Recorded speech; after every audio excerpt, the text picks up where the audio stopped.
Hola amigos de YouTube, hoy les traigo una obra de Lovecraft. Titulado El alquimista.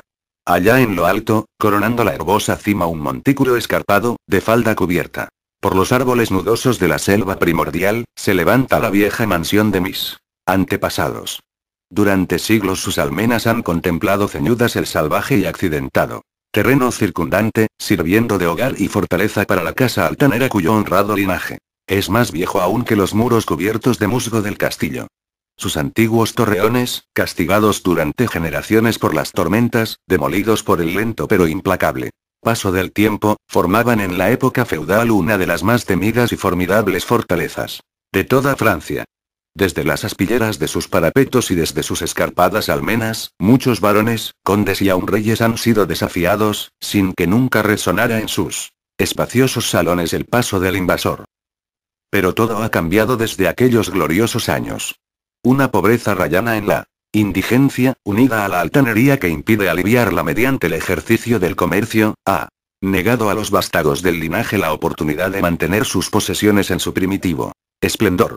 Y las derruidas piedras de los muros, la maleza que invade los patios, el foso seco y polvoriento, así como las baldosas sueltas, las tablazones comidas de gusanos y los deslúcidos tapices del interior, todo narra un melancólico cuento de perdidas grandezas. Con el paso de las edades, primero una, luego otra, las 4 torres fueron derrumbándose, hasta que tan solo una sirvió de cobijo a los tristemente menguados descendientes de los otrora poderosos señores del lugar. Fue en una de las vastas y lóbregas estancias de esa torre que aún seguía en pie donde yo, Antoine, el último de los desdichados y maldecidos condes de C, vine al mundo, hace 19 años. Entre esos muros, y entre las oscuras y sombrías frondas, los salvajes barrancos y las grutas de la ladera, pasaron los primeros años de mi atormentada vida. Nunca conocí a mis progenitores. Mi padre murió a la edad de 32, un mes después de mi nacimiento, alcanzado por una piedra de uno de los abandonados parapetos del castillo. Y, habiendo fallecido mi madre al darme a luz, mi cuidado y educación corrieron a cargo del único servidor que nos quedaba, un hombre anciano y fiel de notable inteligencia, que recuerdo que se llamaba Pierre. Yo no era más que un chiquillo, y la carencia de compañía que eso acarreaba se veía aumentada por el extraño cuidado que mi añoso guardián se tomaba para privarme del trato de los muchachos campesinos, aquellos cuyas moradas se desperdigaban por los llanos circundantes en la base de la colina. Por entonces, Pierre me había dicho que tal restricción era debida a que mi nacimiento noble me colocaba por encima del trato con aquellos plebeyos compañeros. Ahora sé que su verdadera intención era ahorrarme los vagos rumores que corrían acerca de la espantosa maldición que afligía a mi linaje, cosas que se contaban en la noche y eran magnificadas por los sencillos aldeanos, según hablaban en voz baja al resplandor del hogar en sus chozas. Aislado de esa manera, librado a mis propios recursos, ocupaba mis horas de infancia en hojear los viejos tomos que llenaban la biblioteca del castillo, colmada de sombras, y en vagar sin ton ni son por el perpetuo crepúsculo del espectral bosque que cubría la falda de la colina. Fue quizás merced a tales contornos el que mi mente adquiriera pronto tintes de melancolía. Esos estudios y temas que tocaban lo oscuro y lo oculto de la naturaleza eran lo que más llamaban mi atención. Poco fue lo que me permitieron saber de mi propia ascendencia, y lo poco que supe me sumía en hondas depresiones. Quizás, al principio, fue solo la clara renuencia mostrada por mi viejo preceptor a la hora de hablarme de mi línea paterna lo que provocó la aparición de ese terror que yo sentía cada vez que se mentaba a mi gran linaje, aunque al abandonar la infancia conseguí fragmentos inconexos de conversación, dejados escapar involuntariamente por una lengua que ya iba traicionándolo con la llegada de la senilidad, y que tenían alguna relación con un particular acontecimiento que yo siempre había considerado extraño, y que ahora empezaba a volverse turbiamente terrible. A lo que me refiero es a la temprana edad en la que los condes de mi linaje encontraban la muerte. Aunque a ese momento había considerado un atributo de familia el que los hombres fueran de corta vida, más tarde reflexioné en profundidad sobre aquellas muertes prematuras, y comencé a relacionarlas con los desvaríos del anciano, que a menudo mencionaba una maldición que durante siglos había impedido que las vidas de los portadores del título sobrepasasen la barrera de los 32 años. En mi 22º cumpleaños, el añoso Pierre me entregó un documento Familiar que, según decía, había pasado de padre a hijo durante muchas generaciones y había sido continuado por cada poseedor. Su contenido era de lo más inquietante, y una lectura pormenorizada confirmó la gravedad de mis temores. En ese tiempo, mi creencia en lo sobrenatural era firme y arraigada, de lo contrario hubiera hecho a un lado con desprecio el increíble relato que tenía ante los ojos. El papel me hizo retroceder a los tiempos del siglo XIII, cuando el viejo castillo en el que me hallaba era una fortaleza temida e inexpugnable. En él se hablaba de cierto anciano, que una vez vivió en nuestras posesiones, alguien de no pocos talentos, aunque su rango apenas rebasaba el de campesino. Era de nombre Mitchell, de usual sobrenombre Maubais, el malhadado, debido a su siniestra reputación. A pesar de su clase, había estudiado, buscando cosas tales como la piedra filosofal y el elixir de la eterna juventud, y tenía fama de ducho en los terribles arcanos de la magia negra y la alquimia. Mitchell Maubais tenía un hijo llamado Charles, un mozo tan avezado como él mismo en las artes ocultas, habiendo sido por ello apodado Le Sorcier, el brujo. Ambos, evitados por las gentes de bien, eran sospechosos de las prácticas más odiosas. El viejo Mitchell era acusado de haber quemado viva a su esposa, a modo de sacrificio al diablo, y, en lo tocante a las incontables desapariciones de hijos pequeños de campesinos, se tendía a señalar su puerta. Pero, a través de las oscuras naturalezas de padre e hijo brillaba un rayo de humanidad y redención. El malvado viejo quería a su retoño con fiera intensidad, mientras que el mozo sentía por su padre una devoción más que filial. Una noche el castillo de la colina se encontró sumido en la más tremenda de las confusiones por la desaparición del joven Godfrey, hijo del conde Henry. Un grupo de búsqueda, encabezado por el frenético padre, invadió la choza de los brujos, hallando al viejo Mitchell Maubais mientras trasteaba en un inmenso caldero que bullía violentamente. Sin más demora, llevado de furia y desesperación desbocadas, el conde puso sus manos sobre él anciano mago y, al aflojar su abrazo mortal, la víctima ya había expirado. Entretanto, los alegres criados proclamaban el descubrimiento del joven Godfrey en una estancia lejana y abandonada del edificio, anunciándolo muy tarde, ya que el pobre Mitchell había sido muerto en vano. Al dejar el conde y sus amigos la mísera cabaña del alquimista, la figura de Charles Le Sorcier hizo acto de presencia bajo los árboles. La charla excitada de los domésticos más próximos le reveló lo sucedido, aunque pareció indiferente en un principio al destino de su padre.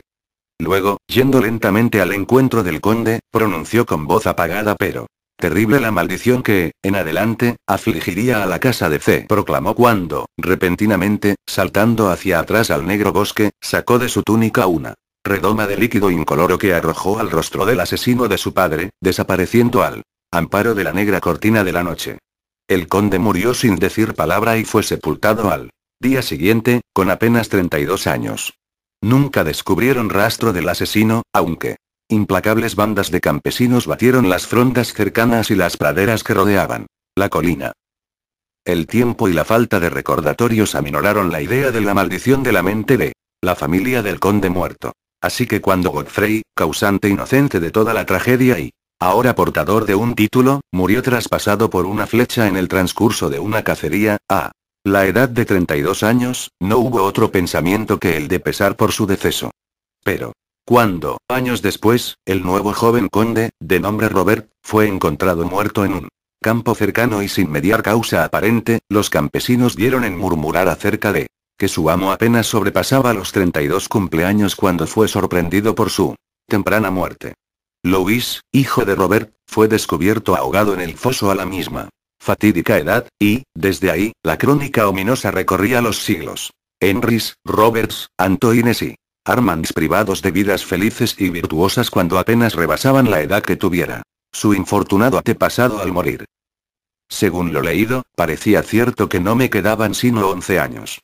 Mi vida, tenida hasta entonces en tan poco, se me hizo ahora más preciosa a cada día que pasaba, y me fui progresivamente sumergiendo en los misterios del oculto mundo de la magia negra.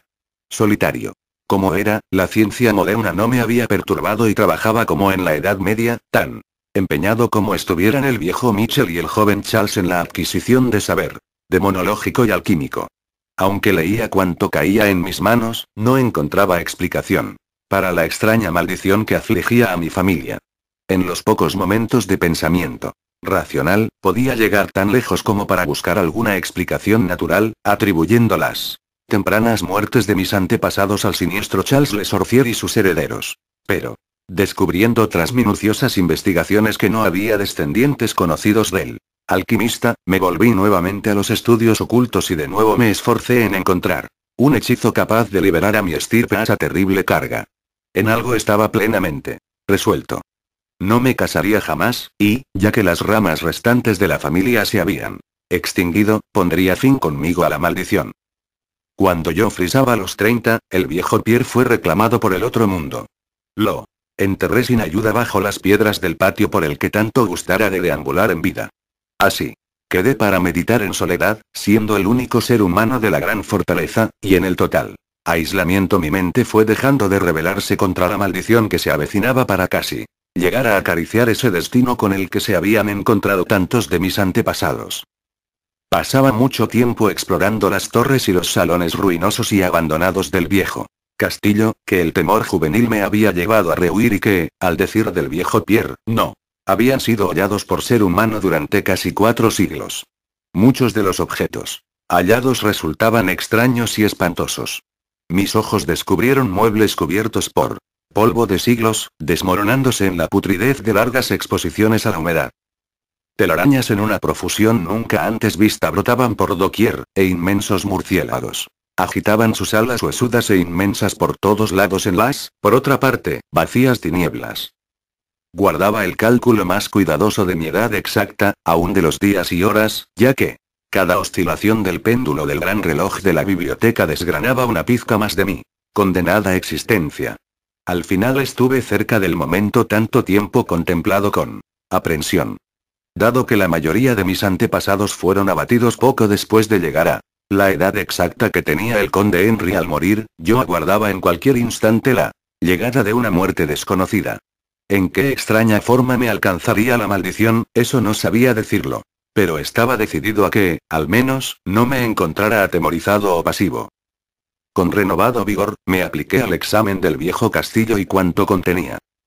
El suceso culminante de mi vida tuvo lugar durante una de mis exploraciones más largas en la parte abandonada del castillo, a menos de una semana de la fatídica hora que yo sabía había de marcar el límite final a mi estancia en la tierra, más allá de la cual yo no tenía siquiera atisbos de esperanza de conservar el hálito. Había empleado la mejor parte de la mañana yendo arriba y abajo por las escaleras medio en ruinas, en uno de los más castigados de los antiguos torreones. En el transcurso de la tarde me dediqué a los niveles inferiores, bajando a lo que parecía ser un calabozo medieval o quizás un polvorín subterráneo, más bajo. Mientras deambulaba lentamente por los pasadizos llenos de incrustaciones al pie de la última escalera, el suelo se tornó sumamente húmedo y pronto, a la luz de mi trébula antorcha, descubrí que un muro sólido, manchado por el agua, impedía mi avance. Girándome para volver sobre mis pasos, fui a poner los ojos sobre una pequeña trampilla con anillo, directamente bajo mis pies. Deteniéndome, logré alzarla con dificultad, descubriendo una negra abertura de la que brotaban tóxicas humaredas que hicieron chisporrotear mi antorcha, a cuyo titubeante resplandor vislumbré una escalera de piedra. Tan pronto como la antorcha, que yo había abatido hacia las repelentes profundidades, ardió libre y firmemente, emprendí el descenso. Los peldaños eran muchos y llevaban a un angosto pasadizo de piedra, que supuse muy por debajo del nivel del suelo. Este túnel resultó de gran longitud y finalizaba en una masiva puerta de roble, rezumante con la humedad del lugar, que resistió firmemente cualquier intento mío de abrirla. Cesando tras un tiempo en mis esfuerzos, me había vuelto un trecho hacia la escalera, cuando sufrí de repente una de las impresiones más profundas y enloquecedoras que pueda concebir la mente humana. Sin previo aviso, escuché crujir la pesada puerta a mis espaldas, girando lentamente sobre sus oxidados goznes. Mis inmediatas sensaciones no son susceptibles de análisis. Encontrarme en un lugar tan completamente abandonado como yo creía que era el viejo castillo, ante la prueba de la existencia de un hombre o un espíritu, provocó a mi mente un horror de lo más agudo que pueda imaginarse. Cuando al fin me volví y encaré la fuente del sonido, mis ojos debieron desorbitarse ante lo que veían. En un antiguo marco gótico se encontraba una figura humana. Era un hombre vestido con un casquete y una larga túnica medieval de color oscuro. Sus largos cabellos y frondosa barba eran de un negro intenso y terrible, de increíble profusión. Su frente, más alta de lo normal. Sus mejillas, consumidas, llenas de arrugas. Y sus manos, largas, semejantes a garras y nudosas, eran de una mortal y marmórea blancura como nunca antes viera en un hombre. Su figura, enjuta hasta asemejarla a un esqueleto, estaba extrañamente cargada de hombros y casi perdida dentro de los voluminosos pliegues de su peculiar vestimenta. Pero lo más extraño de todo eran sus ojos, cavernas gemelas de negrura abisal, profundas en saber, pero inhumanas en su maldad. Ahora se clavaban en mí, lacerando mi alma con su odio, manteniéndome sujeto al sitio. Por fin, la figura habló con una voz retumbante que me hizo estremecer debido a su honda impiedad e implícita malevolencia. El lenguaje empleado en su discurso era el decadente latín usado por los menos eruditos durante la Edad Media, y pude entenderlo gracias a mis prolongadas investigaciones en los tratados de los viejos alquimistas y de monólogos. Esa aparición hablaba de la maldición suspendida sobre mi casa, anunciando mi próximo fin, e hizo hincapié en el crimen cometido por mí antepasado contra el viejo Michel Maubais, recreándose en la venganza de Charles Le Sorcier. Relató cómo el joven Charles había escapado al amparo de la noche, volviendo al cabo de los años para matar al heredero Godfrey con una flecha, en la época en que éste alcanzó la edad que tuviera su padre al ser asesinado. Cómo había vuelto en secreto al lugar, estableciéndose ignorado en la abandonada estancia subterránea, la misma en cuyo umbral se recortaba ahora el odioso narrador. Cómo había apresado a Robert, hijo de Godfrey, en un campo, forzándolo a ingerir veneno y dejándolo morir a la edad de 32, manteniendo así la loca profecía de su vengativa maldición. Entonces me dejó imaginar cuál era la solución de la mayor de las incógnitas. Cómo la maldición había continuado desde el momento en que, según las leyes de la naturaleza, Charles Le Sorcier hubiera debido morir, ya que el hombre se perdió en digresiones, hablándome sobre los profundos estudios de alquimia de los dos magos, padre e hijo, y explayándose sobre la búsqueda de Charles Le Sorcier del elixir que podría garantizarle el goce de vida y juventud eternas. Por un instante su entusiasmo pareció desplazar de aquellos ojos terribles el odio mostrado en un principio, pero bruscamente volvió el diabólico resplandor y, con un estremecedor sonido que recordaba el siseo de una serpiente, alzó una redoma de cristal con evidente intención de acabar con mi vida, tal como hiciera Charles Le Sorcier 600 años antes con mi antepasado. Llevado por algún protector instinto de autodefensa, luché contra él encanto que me había tenido inmóvil hace momento, y arrojé mi antorcha, ahora moribunda, contra el ser que amenazaba mi vida. Escuché cómo la ampolla se rompía de forma inocua contra las piedras del pasadizo mientras la túnica del extraño personaje se incendiaba, alumbrando la horrible escena con un resplandor fantasmal. El grito de espanto y de maldad impotente que lanzó el frustrado asesino resultó demasiado para mis nervios, ya estremecidos, y caí desmayado al suelo fangoso. Cuando por fin recobré el conocimiento, todo estaba espantosamente a oscuras y, recordando lo ocurrido, temblé ante la idea de tener que soportar aún más. Pero fue la curiosidad lo que acabó imponiéndose. ¿Quién, me preguntaba, era este malvado personaje, y cómo había llegado al interior del castillo? ¿Por qué podía querer vengar la muerte del pobre Michel Maubais y cómo se había transmitido la maldición durante el gran número de siglos pasados desde la época de Charles Le Sorcier? El peso del espanto, sufrido durante años, desapareció de mis hombros, ya que sabía que aquel a quien había abatido era lo que hacía peligrosa la maldición, y, viéndome ahora libre, ardía en deseos de saber más del ser siniestro que había perseguido durante siglos a mi linaje, y que había convertido mi propia juventud en una interminable pesadilla. Dispuesto a seguir explorando, me tanteé los bolsillos en busca de eslabón y pedernal, y encendí la antorcha de repuesto. Enseguida, la luz renacida reveló el cuerpo retorcido y achicharrado del misterioso extraño. Esos ojos espantosos estaban ahora cerrados. Desasosegado por la visión, me giré y accedí a la estancia que había al otro lado de la puerta gótica.